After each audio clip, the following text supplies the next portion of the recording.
If you're moving to southern Middle Tennessee, I've got some buyers who are also trying to relocate from out of state that have had some questions for me, and I think maybe it will help you in your search. Number one, is this house overpriced? The number of times that I've gotten a text message where it says, what do you think of the price on this one? Is it overpriced? What do you think about this one? Such a common question and a legit concern because people want to either have a house that's a little bit out of their price point and they want to know, will that seller come off of the price enough for me to be able to buy it? Or they're looking for a really good deal. Who doesn't love a really good deal? In order to determine if something is overpriced, you have to look at the comps. Big shock. Don't look at Zillow. Zillow is a liar. You're going to get online and you're going to look to see what else is selling in the neighborhood. What is the price per square footage of those other houses? Price per square foot is not always the top determining factor of what price is either. You have to look at amenities. Is this house by the lake? Is this house have a dock? Does this house have lake adjacent, like a view? Because homes that are sitting on the lake have one price, whereas homes inside of the neighborhood that have lake access are definitely a very different price. So whenever you ask the question, is it overpriced? It's important to make sure that your real estate agent understands the heart of the question. Why are you asking the question, is it overpriced? Do you want a good deal?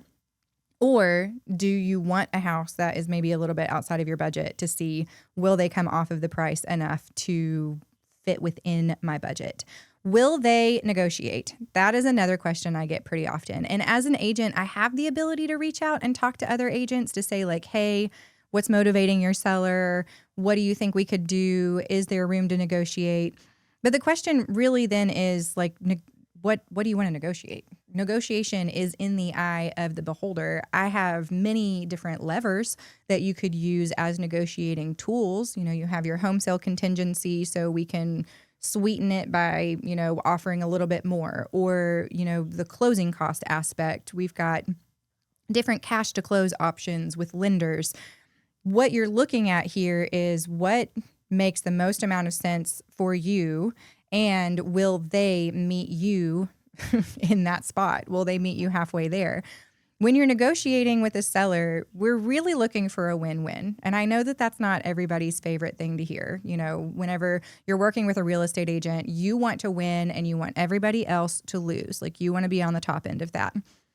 If you go into a real estate transaction or a negotiation on a contract with the idea that you want to win and you want them to lose, you are going to lose every single contract. You have to make sure that whatever it is that you're offering, no matter the market, meets the needs of both parties. And if it doesn't, then both of you just need to move on. Sometimes it's just not meant to be. That was just not the house that you needed to get.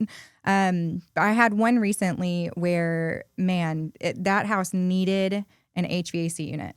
The house, it had to have it. That HVAC unit was so old that they weren't making the parts for it anymore. The seller had said, or the seller's agent had said, hey, buddy, you need to replace this. And he said no. When we went in and negotiated to get the house, he was definitely a hardball negotiator. He was the kind that was looking for a win for himself and a lose for the buyer. And now we have just fallen out of contract because we said, we're not going to buy the house unless you replace this HVAC unit. It's old enough that it is time for it to be replaced. You used it for the entirety of its life. We need you to get a new one in here. So they said no, and we walked from the deal. And I guarantee you that was going to be the best deal that he had throughout the entire life of this listing. We offered a little bit over the ask price. We gave them plenty of room to be able to pay for closing costs. All we asked for was this new HVAC unit. So now his listing has the black mark of, from Muppet Treasure Island, the black dot. Whenever you look at a listing and you see that it was under contract and that contract fell through, a buyer's first thoughts is, what's wrong? What's wrong with the house? What happened here? It's not, did their financing fall through? Did something weird happen with the transaction? Did they get cold feet? It's, what is wrong with this seller? And eventually the price is going to come down. You're going to end up losing more money in the long run if you're not willing to negotiate a little bit to try and get a win-win. So will they negotiate is kind of a strange question. Again, you have to get back to the heart of it. Why do you want them to negotiate? Is it because it's priced too high outside of your budget? There are some times where I have to look at a buyer and say, I totally understand that this is your heart house. This is the house that you want, and it's priced higher than your budget. But just because it's higher than your budget doesn't mean that it's priced incorrectly. Are they willing to come off the price for you? They could. We can try it, but it doesn't mean that the seller is necessarily being unreasonable. Do I need to move fast? This is another question that I get where it's like, if the right one comes on the market and they see it, do they need to move quickly? And the answer really does depend on the house.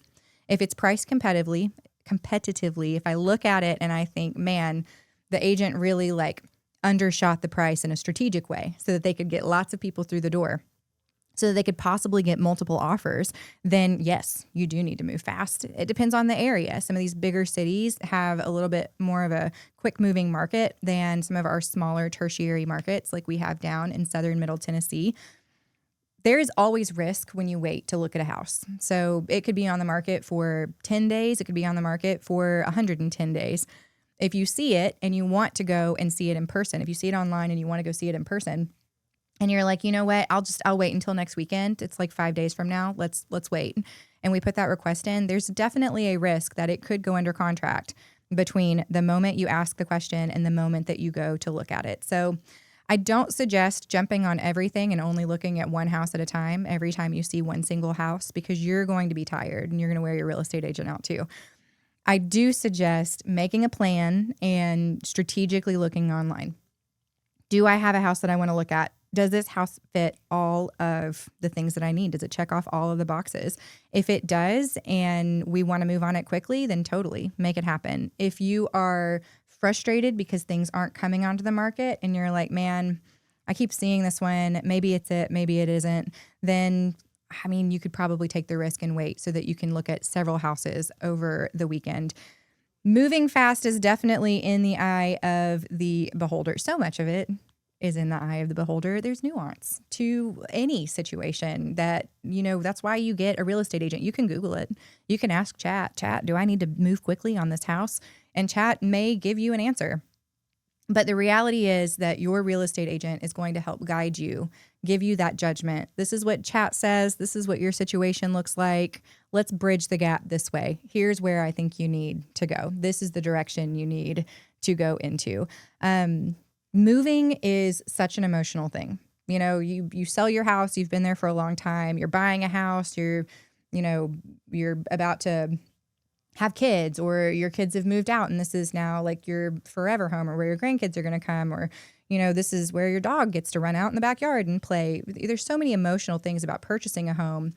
The important thing and the reason why hiring a real estate agent is so helpful is because we can help see it a little bit more as a business transaction. We can help you see the facts so that all of those feelings and emotions don't hinder your ability to make sound decisions. If you're looking to move to southern middle Tennessee, I know that it's a haul. It's a big deal. I moved to Tullahoma 6 years ago, and I moved away from my parents because we needed affordable housing, and it was really scary for me.